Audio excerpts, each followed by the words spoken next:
بسم اللہ الرحمن الرحیم۔ آج ہم بات کریں گے قناعت استغنا کے حوالے سے۔ حضور نبی کریم رؤوف الرحیم صلی اللہ علیہ وآلہ وسلم کی احادیث مبارکہ سے رہنمائی لیں گے کہ قناعت کیا ہوتی ہے۔ حضرت سیدنا ابو ذر غفاری رضی اللہ تعالیٰ عنہ بیان فرماتے ہیں کہ حضور نبی کریم رؤوف الرحیم صلی اللہ علیہ وآلہ وسلم نے مجھے ارشاد فرمایا، اے ابو ذر، کیا تم سمجھتے ہو کہ مال و دولت کی فراوانی دولت مندی ہے؟ میں نے عرض کیا، یا رسول اللہ، ہاں میں یہی سمجھتا ہوں۔ تو رسول کریم رؤوف الرحیم صلی اللہ علیہ وآلہ وسلم نے فرمایا،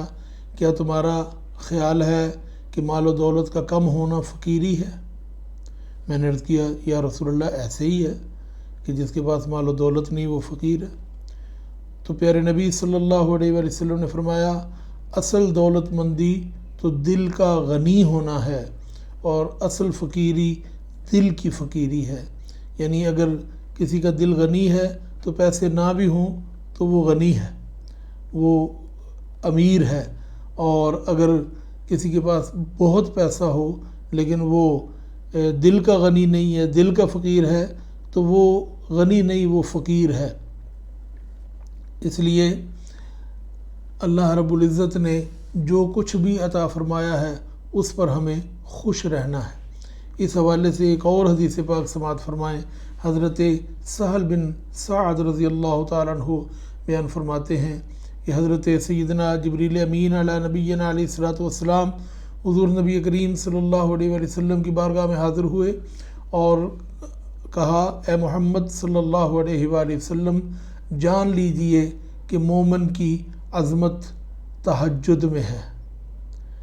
اور اس کی عزت لوگوں سے مستغنی رہنے میں ہے، کہ وہ لوگوں کی دولت کو نہ دیکھے، جو اللہ رب العزت نے اس کو عطا فرمایا ہے اسی میں گزارا کرے تو وہ لوگوں میں عزت حاصل کرے گا، اور عظمت اگر اس نے حاصل کرنی ہے تو اس کو نماز تہجد کی پابندی کرنا ہوگی۔ حضرت سیدنا جابر بن عبداللہ رضی اللہ تعالیٰ عنہ فرماتے ہیں کہ نبی کریم رؤوف الرحیم صلی اللہ علیہ وآلہ وسلم نے فرمایا، قناعت ایک ایسا خزانہ ہے جو کبھی ختم نہیں ہوتا، کہ جب انسان یہ سمجھ لے کہ جو کچھ اللہ رب العزت نے مجھے عطا کیا ہے وہ میرے لیے کافی ہے، تو پھر وہ کبھی ختم نہیں ہوگا۔ لیکن اگر وہ بے صبرہ ہو اور وہ زیادہ کی خواہش دل میں رکھتا ہو تو انسان کی خواہشات کبھی پوری نہیں ہوتی۔ حضرت علی شیر خدا کرم اللہ تعالی وجہ الکریم کو وہی لباس پسند ہوتا جو بقدر کفایت کافی چھوٹا ہوتا، اور وہی کھانا پسند ہوتا جو سادہ ہوتا۔ آپ نے کبھی زیادہ کی خواہش نہیں کی، جو اللہ رب العزت نے ان کو عطا فرمایا اسی میں وہ خوش رہتے تھے، اور جو اس میں خوش رہے وہی فائدہ مند ہے۔ حضرت سیدنا ابو ہریرہ رضی اللہ تعالیٰ عنہ کا بیان ہے کہ نبی کریم رؤوف الرحیم صلی اللہ علیہ وآلہ وسلم نے ایک دن انہیں فرمایا، اے ابو ہریرہ، تقوی و ورع اختیار کرو تو لوگوں میں سب سے زیادہ عبادت گزار ہو جاؤ گے، قناعت اختیار کرو تو سب سے زیادہ شکر گزار بن جاؤ گے، جو اپنے لیے پسند کرتے ہو وہ لوگوں کے لیے پسند کرو تو مومن بن جاؤ گے، اپنے ہمسایہ سے نیکی کرو تو مسلم بن جاؤ گے، اور کم ہنسا کرو کیونکہ زیادہ ہنسنا دل کو مردہ کر دیتا ہے۔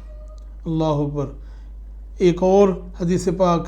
جو کہ حضرت سیدنا عبداللہ بن مسعود رضی اللہ تعالیٰ عنہ سے مروی ہے، نبی کریم رؤوف الرحیم صلی اللہ علیہ وآلہ وسلم نے ارشاد فرمایا، یہ حدیث پاک ترمذی شریف، ابو داؤد شریف میں موجود ہے، اور ترمذی شریف نے اس کو حسن حدیث کہا ہے۔ فرماتے ہیں کہ نبی کریم صلی اللہ علیہ وآلہ وسلم نے فرمایا، جس شخص پر مفلسی آ گئی اور اس نے اپنی مفلسی کو دور کرنے کے لیے اس کو لوگوں کے سامنے پیش کیا، یعنی تنگ دست تھا تو وہ لوگوں کے سامنے اس نے ہاتھ پھیلانے شروع کر دیے، تو رسول اللہ صلی اللہ علیہ وآلہ وسلم نے فرمایا، اس کی مفلسی کبھی دور نہیں ہوگی،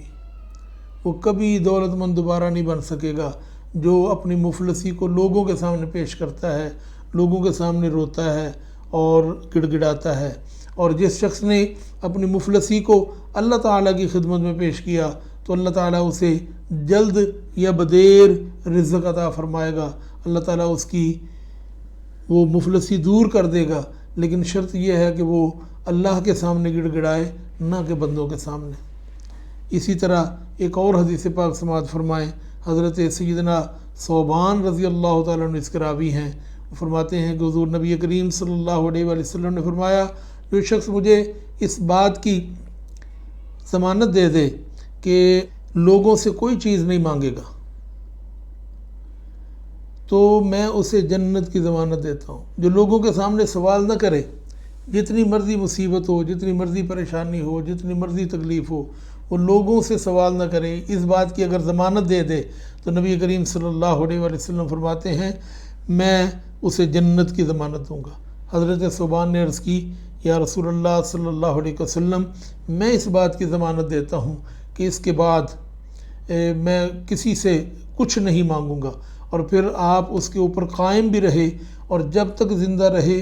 آپ نے کسی سے کچھ نہیں مانگا، بلکہ روایات میں ہمیں یہ بھی ملتا ہے کہ اگر آپ گھوڑے پر سوار ہوتے، آپ کی کوئی چیز نیچے گر جاتی تو وہ اس کو بھی پکڑنے کے لیے خود اترتے، کسی غلام کو یا کسی بندے کو یہ نہ کہتے کہ وہ مجھے پکڑا دے۔ تو اس لیے کہ انہوں نے نبی کریم صلی اللہ علیہ وآلہ وسلم کے حکم پر مکمل طور پر عمل کیا ساری زندگی، کہ کسی کے سامنے دست سوال دراز نہیں کیا، کسی سے کچھ نہیں مانگا، اپنی گری ہوئی چیز بھی کسی سے نہیں مانگی کہ اٹھا کر انہیں دے دے۔ انہوں نے اللہ رب العزت سے مانگا اور اللہ رب العزت کی طرف سے رسول کریم صلی اللہ علیہ وآلہ وسلم کی طرف سے جنت کی ضمانت حاصل کر لی۔ اس لیے ہمیں بھی چاہیے کہ ہم بھی اس بات کا اہتمام کریں کہ اللہ رب العزت نے جتنا عطا فرمایا ہے اسی پر خوش رہیں، اور اگر زیادہ کی تمنا ہے تو اللہ رب العزت کے حضور